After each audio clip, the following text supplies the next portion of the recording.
Hi everyone, मैं हूं Alpana Tiwari, founder नुस्खा किचन की। और आज जो हम बात कर रहे हैं वो जनरली बहुत सारे बच्चों के मेरे पास क्वेश्चंस होते हैं कि मैम हमारा इतना बड़ा जो पेट रह जाता है डिलीवरी के बाद, उसका क्या किया जाए। तो इसके बारे में मैं आपको बताऊं बेटा कि सबसे पहले जैसे ही आपकी डिलीवरी होती है तो बहुत सारी छोटी छोटी चीजें होती है, अगर उनको आप प्रॉपर तरीके से ध्यान रख लोगे तो आपका पेट रहेगा ही नहीं।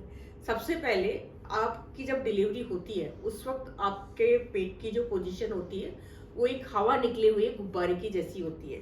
जनरली जब हम आप प्रैक्टिकल भी करके देख सकते हो कि जनरली जब हम किसी नए गुब्बारे में हवा भरते हैं तो हमें उसमें बहुत ताकत लगानी पड़ती है।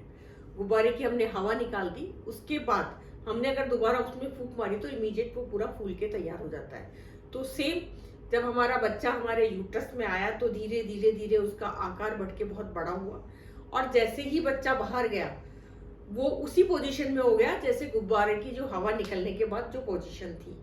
अब उसमें हम अगर कोई चीज बहुत जल्दी से कोई चीज अगर हम डालते हैं तो इमीडिएट वो इतना कमजोर है, क्योंकि हमारा यूट्रस बच्चे को बाहर आने के बाद बहुत बल्कि और वैसा हो जाता है। तो उसके लिए जो जनरली जो पुराने जमाने में नानी दादियां कहा करती थी कि बेटा धीरे धीरे दांतों से छान के पानी पियो, ये सच था, यहाँ कोई मिथ्या नहीं है। एंड आपको स्लोली स्लोली खाना है, क्योंकि किसी भी चीज को अगर तेज डालोगे, बर्जन डालोगे, जनरली ये मेरा हाथ है, ये यूं है, इसमें मैंने जैसे एकदम से यूं किया तो ये एकदम से यूं हो जाएगा। लेकिन अगर हमने स्लोली से कोई चीज पानी डाला तो इसमें कोई इतना असर नहीं होगा, क्योंकि यूट्रस को अपनी पूरी पोजीशन को वापस आने में 6 मंथ का टाइम लगता ही है। तो वो प्रॉपर अपना धीरे धीरे होगा। तो हम लोग जैसे स्लोली स्लोली अगर किसी चीज को खाएंगे, एंड ये नहीं कि खाना खा के हमें एक जो दिमाग में बना रहता है ना कि नहीं हमें सोना ही है, नहीं बेटा, आपकी अगर नॉर्मल डिलीवरी है तो आपको खाना खाने के बाद विद इन 44 डेज के बाद आपको थोड़ा थोड़ा वॉक करना है, एंड उसके बाद पानी बहुत स्लोली स्लोली पीना है। और ये नहीं है, ये बिल्कुल गलत मिथ्या है कि आपको पानी ज्यादा नहीं पीना चाहिए, नहीं, आपको 2-3 लीटर पानी आराम से पीना चाहिए, लेकिन स्लोली स्लोली पीना चाहिए, तो उससे आपका पेट नहीं बढ़ेगा। एंड धीरे धीरे जैसे जैसे बच्चा शक करता है तो आपका यूट्रस भी संकुचित होता जाता है, और धीरे धीरे, लेकिन इस प्रोसेस में टाइम लगता है। अब बहुत सारी बच्चियां मेरे से पूछती कि नहीं मैडम हमने तो ऐसा किया था लेकिन हमारा पेट उतना के उतना ही रह गया।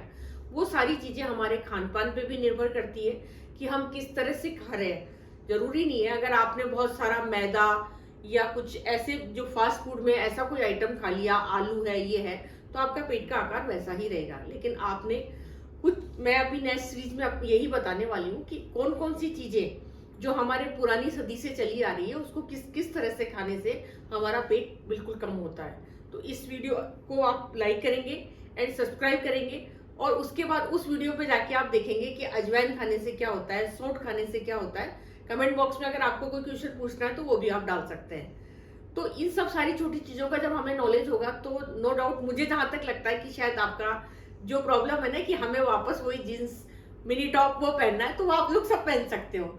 Thank you. आप मेरे वीडियो को लाइक करें एंड सब्सक्राइबर जरूर करें।